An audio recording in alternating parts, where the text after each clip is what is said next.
उसका परिणाम क्या होता है? ये धूप अगले जन्म में जाकर के ये कंस बनेगा। तू मेरी माता देवकी और मैं तेरा लाल कृष्ण करके आऊंगा, तब उसकी गर्दन में पकड़ूंगा। ये कहानी किससे नहीं है, ये कथाएं हमें संदेश देती है।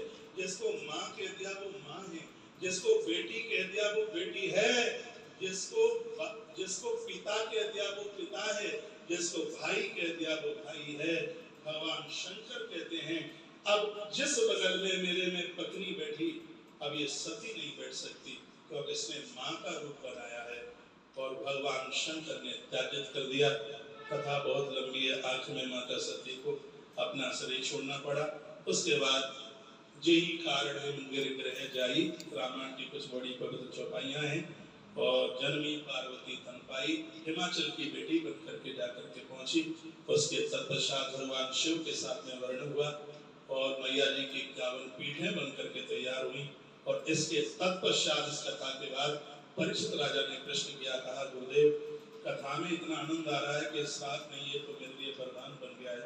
गुरुजी आपने मनु जी महाराज की 3 बेटियां बताई, तो आपने श्री मनु जी महाराज के 2 बेटे भी तो बताए, तो क्या आप मनु जी महाराज के बेटों की कथा नहीं सुनाओगे? आपने कहा था कि श्री मनु जी महाराज को 2 बेटे हुए और एक बेटे का नाम आपने बताया प्रियव्रत राजा और एक का नाम बताया उत्तानपाद। तो गुरुदेव मैं चौकन्ना होकर के आपके चरणों में बैठा हूँ। मैंने सुना है कि राजा उत्तानपाद को एक ऐसा बेटा हुआ जिसने छोटी उम्र में ही भगवान को प्राप्त कर लिया। आपकी बड़ी कृपा हो जाएगी यदि आप मुझे उस बालक की आप मुझे कथा सुना दें, तो मैं आपको हे गुरुदेव किन शब्दों से आपकी बड़ाई प्रशंसा करता हूँ।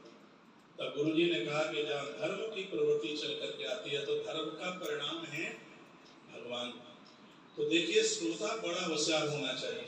परीक्षित राजा ने कहा कि धर्म का परिणाम है भगवान, तो क्या पाप का भी कोई परिणाम होता है क्या? सुखदेव भगवान ने कहा पाप का परिणाम होता है। क्या पाप का परिणाम होता है? नरक। तो कहा गुरुजी आप ध्रुव की कथा बाद में सुना देना, आप हमें ये बता दीजिएगा कि व्यक्ति पाप करता ही क्यों, या उसको ये पता है कि नरक मिलेगा। ये श्रीमद् भागवत के 4थे स्कंद का 8 नंबर का अध्याय जिसमें अधर्म की वंशावली का वर्णन किया गया है। और इस कथा को मेरे निवेदन पर सुन लीजिएगा, भले ही कितनी प्यास लगी हो। 2.5 मिनट की कथा है, जिसको आप सुन लीजिए। जिसको नरक से बचना है वो अधर्म के खानदान से पहले बचना है। अधर्म के खानदान का वर्णन किया गया। मृषा अधर्मस्य भार्या सीतम्म माया च सत्वन्। लिखा गया है, कहा गया कि अधर्म की घरवाली का नाम है मृषा। संस्कृत का शब्द है मृषा, हिंदी में कहते हैं झूठ। जिनको झूठ बोलने का अभ्यास है 1,00,000% उन्हें नरक की यातना भोगना पड़ेगा। समझ लो अधर्म की घरवाली का नाम है झूठ। तो अधर्म ने और झूठ ने दोनों ने 2 संतानों को पैदा किया।